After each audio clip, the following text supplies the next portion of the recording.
Welcome back to the WHHI News. With me now, someone who has given a lot of his time to the United Way of the Lowcountry. It's Marc Stuckart. He is an executive board member, United Way of the Lowcountry. Thanks for coming in. Thanks for having me. Boy, you have done work with them for a long time. How many years? It's about 22 years now. Wow. I've been part. And what kinds of roles have you played within the organization? Started out just as a regular volunteer, moved up to become a board member. From the board member, I was chairman of the board, and now I'm just a regular board member. Why are you doing this? The need is great.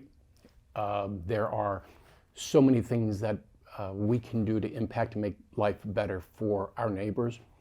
I started because of the reading program, the early grade reading program we have. That got you hooked, I bet, didn't it? It really truly did, because it has such an enormous positive impact on the community. We say you learn to read from 1st to 4th grade, and then you read to learn thereafter.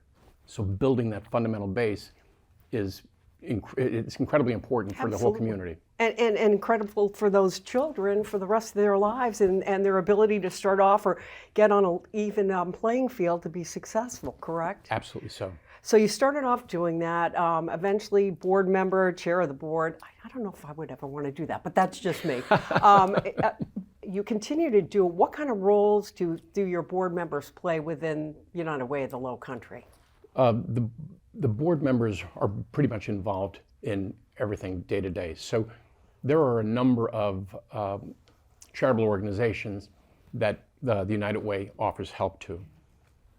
We actually send people out to all those organizations to interview the people, to take a look at what it is they're doing, what the programs are, how the programs are going to have a positive impact. So you get out there, boots on the ground, or at least the Yes. organization makes sure that's done. So what you see, and it's not an easy application from what I hear. No offense, it's very thorough. Yes. But you get people out there to make sure what you're reading about is being done, or the needs are there that are being requested, right? Yeah, the application is a little bit complicated for the organizations, but we do have an obligation to those donors who are giving us their money, their time, talent, and treasure. We want to make sure that it's being focused properly.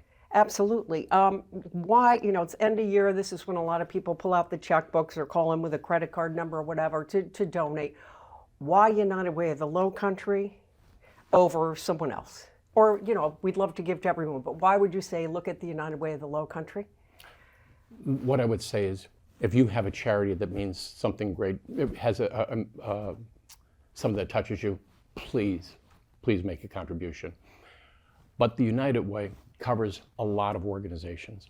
Not only do we help a lot of organizations, we have our own individual programs, like the reading program, like the helpline, like rental assistance, and we can coordinate with all of the other agencies that we have in Beaufort County, which are very, very numerous, in the hundreds. Yeah, it's unreal how many nonprofits there are out there and that really need the support of our community. Yes. What are the easy ways to give? I mentioned, get out the checkbook, call in, give a credit. What are the easy ways to give? Well, the easiest way is just that. Take your checkbook. Anybody can open the checkbook and send a contribution to us, and we're very, very thankful and appreciative of it. Two other ways that you might think of is for retired people, somebody over 70 and a half, you can take money from your IRA and give it directly to a charitable organization. I have complete ignorance. I didn't know that, Not a problem. Okay. Not a lot of people do. That's why. It's a qualified charitable distribution, QCD. You go to the custodian of your IRA and direct them to make a contribution directly to a 501c3 or a charity. The United Way of the Lowcountry, for example. That then becomes a non-taxable distribution. Sure. If you're 73 and a half or older, you're forced to take distributions, and that then becomes taxable.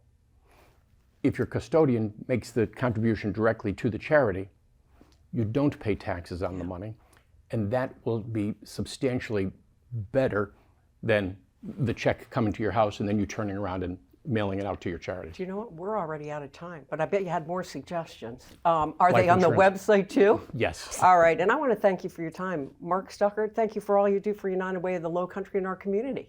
Thank you for having me. Thanks. We'll be right back.